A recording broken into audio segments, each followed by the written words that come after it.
هذا النور شفاء صدور فاض وعطر كل لسان وهنا حلق.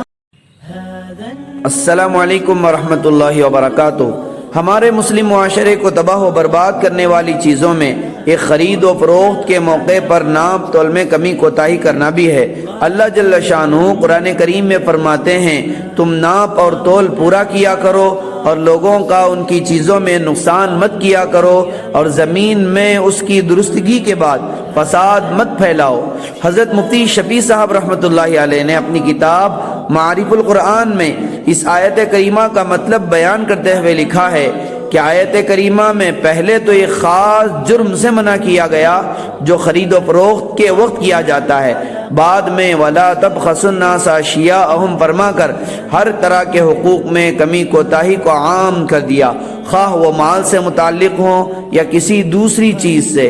اس سے معلوم ہوا کہ جس طرح ناپ تول میں حق سے کم کر دینا حرام ہے، اسی طرح دوسرے حقوق انسانی میں بھی کمی کوتاہی کرنا حرام ہے. جیسے کسی کی عزت و آبرو پر حملہ کرنا یا کسی کے رتبے اور درجے کے موافق اس کا احترام نہ کرنا، جس کی اطاعت واجب ہے اس کی اطاعت میں کمی کوتاہی کرنا، یا جس شخص کی تعظیم و تکریم واجب ہے اس میں کمی کوتاہی کرنا، یہ سب چیزیں اسلام میں حرام ہیں.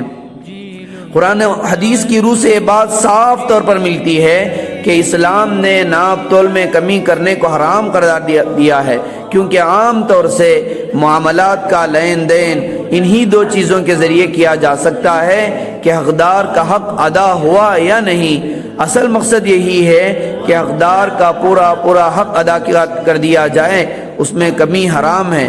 ہمارے معاشرے کا سب سے بڑا المیہ پریشان کن مسئلہ یہی ہے کہ اپنے حقوق کا پورا مطالبہ کیا جاتا ہے لیکن دوسروں کے حقوق میں کاہلی، سستی، بے توجہی برتی جاتی ہے. یہ کہاں کی انسانیت ہے؟ اسلام ایسی چیزوں کو بالکل پسند نہیں کرتا، بلکہ یہ چیزیں ناجائز اور حرام ہیں. ناپ تول کے علاوہ بھی جہاں جہاں کسی کو اپنا حق لینا اور دوسرے کا حق دینا ہے، اس کے لیے اسی قانون کو کسوٹی بنایا جائے گا. جیسے شوہر کا بیوی سے پورا حق لینا اور بیوی کو پورا حق نہ دینا، اولاد کا ماں باپ سے پورا حق لینا اور ان کا پورا حق نہ دینا، یا ملازم کا مالک سے پورا حق لینا اور مالک کا پورا حق نہ دینا. ان سب کو یاد رکھو، اسی آیت کی کسوٹی پر پرکھتے ہوئے ناجائز اور گناہ قرار دیا جائے گا. حاصل گفتگو یہی ہے کہ اسلام نے معاملات کی صفائی ستھرائی اور سچائی اور صداقت کا بڑا لحاظ کیا ہے. خیانت، بے ایمانی، دو نمبری، فراڈی پن، یہ سب ہمارے نزدیک تجارت، بزنس، پیشے کے کمال اور گر ہیں، لیکن اسلام کی نظر میں دھوکہ دے کر کمانے کو ناجائز اور حرام بتایا ہے. پھر اللہ کے رسول صلی اللہ علیہ وسلم کی پوری تعلیمات میں مسلمان یا غیر مسلم کی قید نہیں ہے، جس سے معلوم ہوتا ہے کہ خیانت، دھوکے بازی اسلام میں پاپ اور گناہ ہے، چاہے مسلمان کے ساتھ ہو یا کسی دوسرے کے ساتھ. پاپ بہرحال پاپ ہے.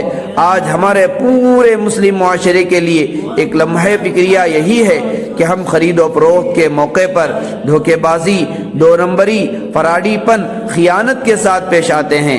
لہٰذا ہم سب مل کر پورے اتحاد و اتفاق کے ساتھ اسلامی تعلیمات کے مطابق اپنے معاشرے کو تشکیل دیں تو یہ معاشرتی بگاڑ ختم ہو سکتا ہے. اللہ جل شانہ ہم سب کو معاملات کی صفائی ستھرائی کرنے والا، بالخصوص ناپ تول میں کمی کرنے سے ہماری بھرپور حفاظت فرمائے. آمین. والسلام علیکم ورحمۃ اللہ وبرکاتہ.